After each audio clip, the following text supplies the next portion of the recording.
I was just talking to a runner that I'm coaching, and I was talking to him about different little drills that he can do before he goes out for his run to make sure that he's dialing in that run form. And I was explaining to him that it doesn't take a lot to get it right, and the difference that it can make in his energy and his injury prevention and how fast and strong he runs.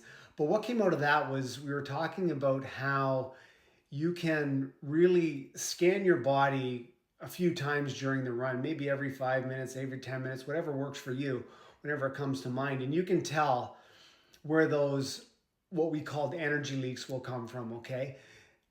You're working hard enough when you're running, okay? It's taking enough energy out of you. What you want to make sure you're doing is not using extra energy when it doesn't need to be used, okay? So let me explain that. When you scan your body from top to bottom, okay? First of all, you start at your mouth and your head, and you want to make sure that your breathing is nice and relaxed, your jaw is nice and loose, it's not tight. Then you come down to your shoulder. If those shoulders start to come up towards your ears, that's your first sign that you've got too much tension in the body. So you want to keep an eye on that. So you want to bring those shoulders down and back. Then your hands.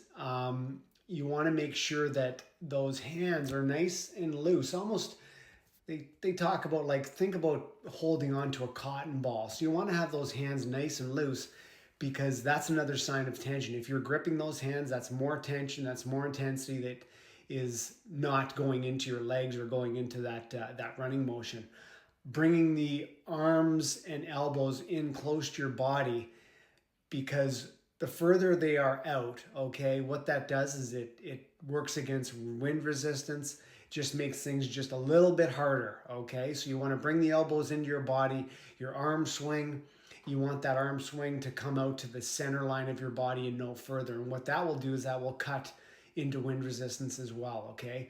So that's really important as well. Then your foot strike. This is a big one. This is a really big one that most people miss. You want to make sure that you've got that lean so your foot strike is hitting either underneath your hips or slightly behind, because anytime those feet are hitting ahead of the hips, what's happening is you're putting a braking force that's going into your ankles, into your knees, into your hips, right up into your shoulders, and you're actually working way harder than you need to. And once you learn how to run with proper form and you do the proper drills, it will be an instant signal into your mind when you're overstriding and those feet aren't hitting under or behind your hips, okay? That's really, really important. So those are a few things. Keeping those strides nice and short as well, which goes into the same idea as the nice foot strike underneath the hips or slightly behind. So hopefully this helps. Focus on the run form. If you want me to send you a video, let me know, and I'm happy to do that for you.